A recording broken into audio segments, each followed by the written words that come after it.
Welcome to this presentation on the doctrine of karma. I hope you'll find it helpful. The doctrine of karma is a complicated and confusing topic for many people. Sri Krishna himself admits its complexity in the 4th chapter of the Bhagavad Gita when he says in verse 17, Gahana karmano gatihi.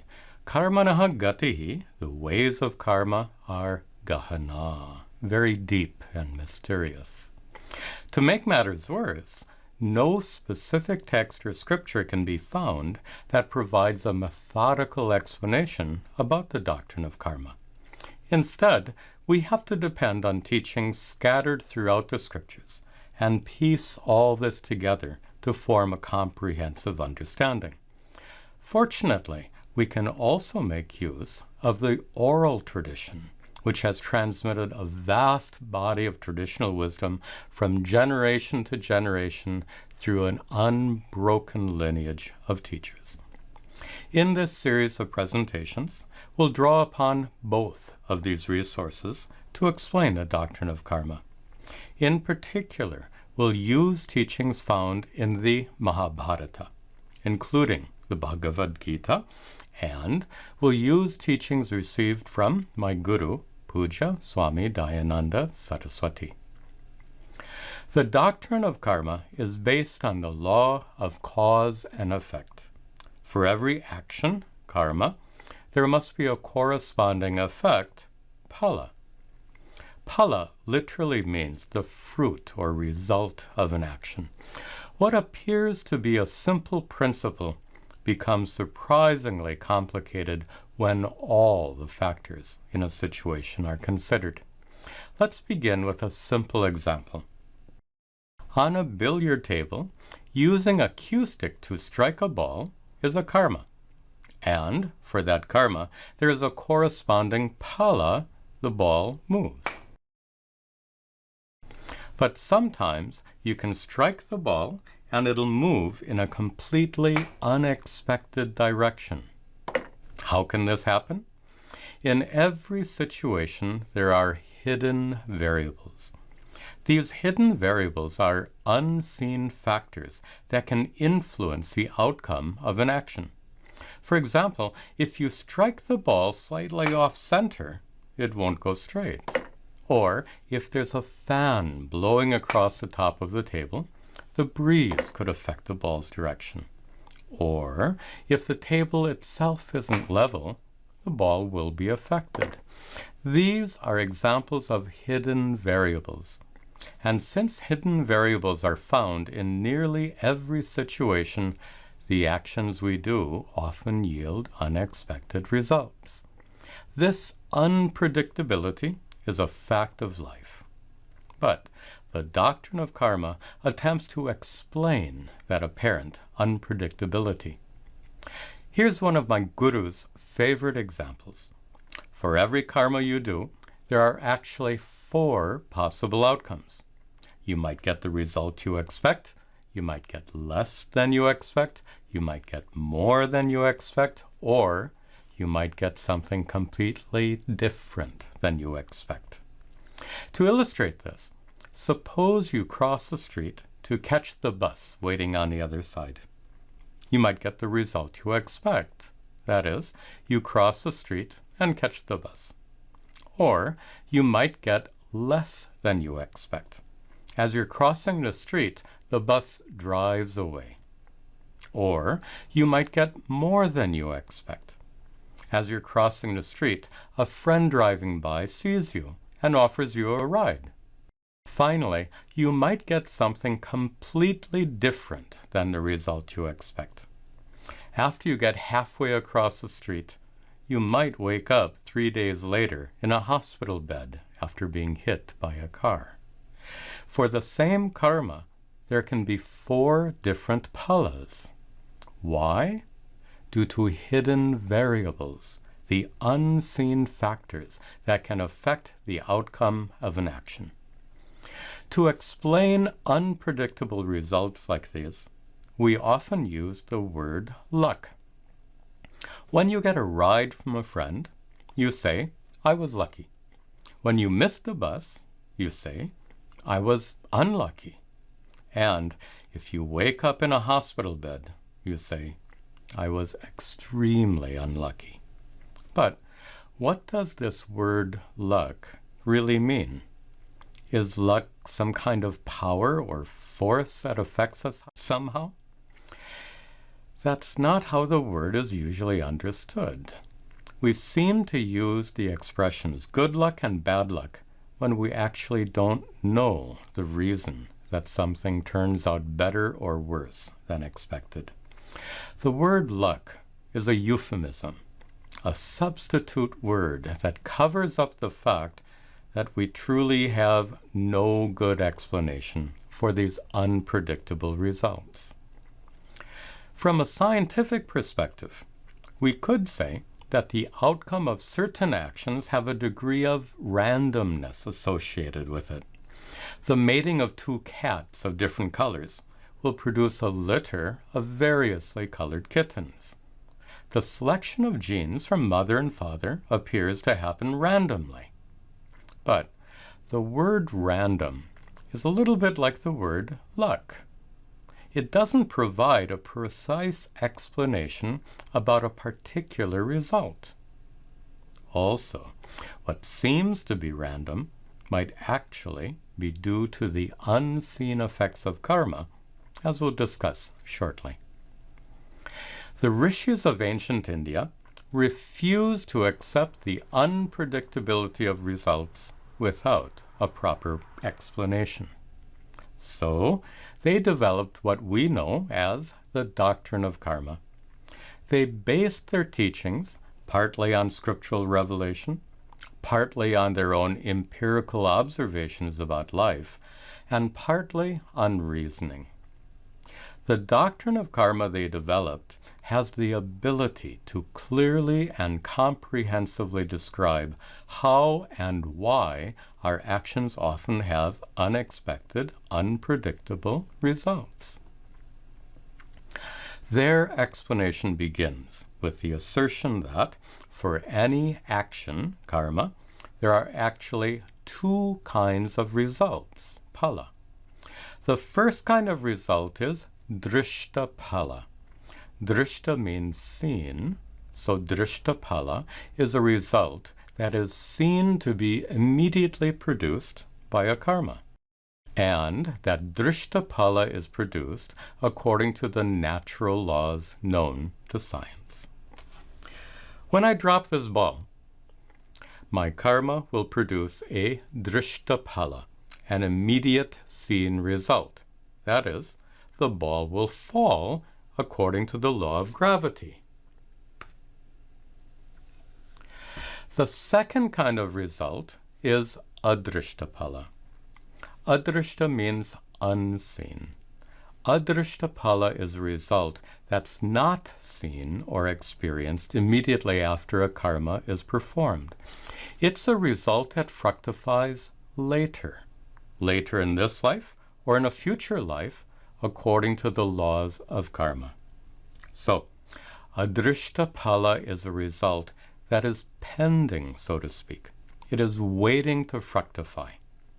To illustrate this, suppose I drop this ball, but instead of falling, it remains suspended in the air, waiting to fall, like this.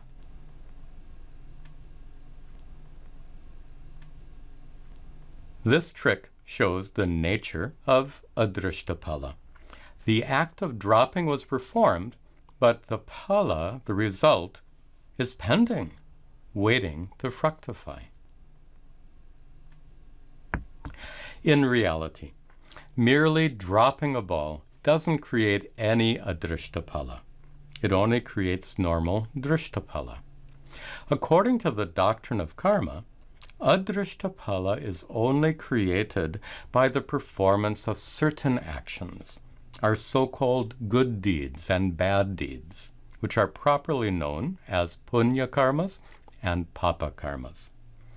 Punya karmas are pious dharmic actions, like prayer, rituals, acts of kindness, service to others, and so on. Papa karmas, on the other hand, are actions which are adharmic or harmful. The performance of punya karma produces punya, which is Adrishta Phala, that will eventually fructify to make the outcome of an action better than expected. Likewise, the performance of a papa karma produces papa, which is Adrishta Phala that will eventually fructify to make the outcome of an action worse than expected. This is a basic principle of the doctrine of karma. Our so-called good and bad deeds, our punya and papa karmas, will produce desirable and undesirable results for us when they fructify at some time in the future. To understand this better, here's an example. Suppose you're driving a blue car in heavy traffic, and you see a driver who wants to merge into your lane. You'd probably slow down briefly to let him in. This is an example of a punya karma, a good deed. And for this punya karma, you'll receive both Drishta Phala and Adrishta Phala. What kind of Drishta Phala will you receive? Since you had to slow down briefly, you'll arrive at home a few seconds later. And what kind of Adrishta Phala will you receive? There's no way of knowing exactly, but since you performed an act of kindness, you might be the recipient of someone else's act of kindness sometime in the future. Now, consider an impatient driver who deliberately speeds up to prevent the other car from merging. A discourteous act like this is a papa karma. The Drishta Phala of this discourteous act is that he reaches home a few seconds earlier. And the Adrishta Phala of his rude act might be that he becomes a recipient of someone else's rude behavior sometime in the future. There's no rule about when and where our Adrishta Phalas of past actions yield their results. They might fructify shortly after an act is committed, or at a much later date. Or those Adrishta Phalas might not fructify at all during this lifetime. And if they don't, they'll eventually yield their results in a future life. It's inevitable that some of the Adrishta Phala acquired in our past lives will fructify in the present life. This, according to the doctrine of karma, accounts for the hidden variables we discussed before. A punya karma performed in a past life, or earlier in this life, can fructify at any time, making things go better than we expect. A papa karma performed earlier can also fructify at any time, making things go worse than we expect. It is this fructification of Adrishta Phala that is the cause for the unexpected, unpredictable events of life. This Adrishta Phala is what we casually refer to as my karma. Like when you say, Mera karma bahut kharab hai. My karma is so bad. What we're actually referring to is not karma, strictly speaking, but rather the Adrishta Phala produced by past karmas. Now, let's consider one more important point. The entire doctrine of karma, as described so far, is based on the existence of Adrishta Phala. Since this Phala is Adrishta, unseen, it can't be scientifically studied. Science deals only with the observable universe, not with anything that can't be observed or measured, like Adrishta Phala. Therefore, it's impossible to scientifically prove the doctrine of karma. On the other hand, it's equally impossible to disprove the doctrine of karma using scientific methods. Why? Because Adrishta Phala is beyond the scope of science. So, If the doctrine of karma can neither be proved or disproved, then it falls into the category of belief. Anything that can't be proved or disproved, but we accept as being true, is a matter of faith. Belief differs from knowledge in this way. Now, it's important to note that the central teachings of Vedanta are meant to impart spiritual knowledge, not any kind of belief. In Vedanta, the nature of reality is to be known directly and personally. That reality is not a matter of faith. Yet, the teachings of Vedanta are part of a vast Hindu religious and cultural tradition, and that tradition happens to embrace the doctrine of karma. For this reason, the teachings of Vedanta have become intertwined, so to speak, with the doctrine of karma. But then we can ask, why should the doctrine of karma be taught or studied if we can't prove it to be true? Is it worth the effort? The answer, of course, is yes.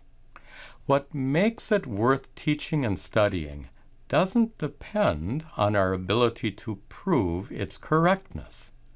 What makes it valuable is its utility. The doctrine of karma can clearly and rationally explain unexpected events in our lives in a manner that helps us make sense of a world that sometimes seems bewildering and even threatening. Let's look at this more closely.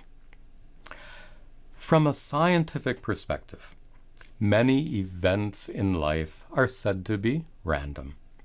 And to say that something is random means that it has no reason, it has no meaning or purpose. Suppose a baby is born with a birth defect caused by a particular genetic mutation. If the doctor explains that this birth defect is a random event, his explanation doesn't offer much comfort to the parents who are struggling and searching for some kind of reason for this tragic event. On the other hand, the doctrine of karma can explain the birth defect as being the result of Adrishta Phala from a past life. And Adrishta Phala such as this can fructify at any time or place according to the laws of karma. Even though this explanation doesn't address the difficulties the child and parents will face in life, it does help lessen the parents' frustration, bitterness, and resentment. It helps them accept more gracefully what cannot be changed. The doctrine of karma is especially useful in addressing the question, why do bad things happen to good people? There's an anecdote about this I'd like to share with you. Many years ago, I was invited to participate in an interfaith panel discussion. The panelists were all clergy members from different religions. There was a Roman Catholic nun, a rabbi, a Christian minister, and a Hindu Swami, me. The audience was comprised of cancer patients, some of whom were terminal, together with their families. One of the questions put to the panel was, why do bad things happen to good people? Each of the other panelists struggled with this question and offered answers that didn't seem very helpful. The Roman Catholic nun said that life is a divine mystery. We can never know the mind of God. But if that's really the case, then we simply don't know why good people get terminal cancer. The rabbi said that life is incredibly complicated, and therefore we don't really know what is a good thing and what is a bad thing. Sometimes good things turn out bad, and sometimes bad things turn out to be good. But it seems extremely unlikely that terminal cancer could ever turn out to be a good thing. The Christian minister said that when we suffer, we are drawn closer to God.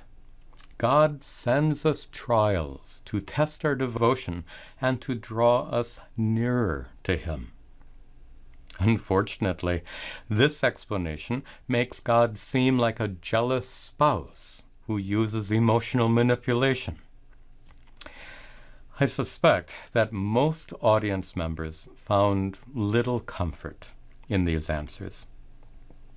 There was no Muslim imam on the panel, but if there were, I suppose he would have said that bad things happen to good people because of kismet or nasib, because of destiny or fate. But even this is not a very comforting answer for someone suffering from terminal cancer. All these Western religions seem to lack a helpful explanation for why bad things happen to good people. But the doctrine of karma clearly and simply says it is because of the fructification of Adrishta Phala from past lives. Even the most saintly person among us is born with at least a little papa from adharmic or harmful deeds committed in prior lives. Each and every one of us are born with both punya and papa from deeds we committed in past lives. Due to our papa, each of us will suffer in ways that we don't deserve based on our deeds in this life. Similarly, due to our punya, each of us will enjoy wonderful things that we don't deserve based on our deeds in this life. A teenage student of mine once complained that all this seems unfair. Why should we suffer or be rewarded in this life for deeds we committed in a prior life? The answer to his question is that fairness is guaranteed by the laws of karma because they apply equally to us all. Every one of us will receive undeserved suffering and undeserved enjoyment in this life due to our actions in past lives. Just as we are all equally subject to laws of nature, like the laws of gravity, we are also equally subject to the laws of karma.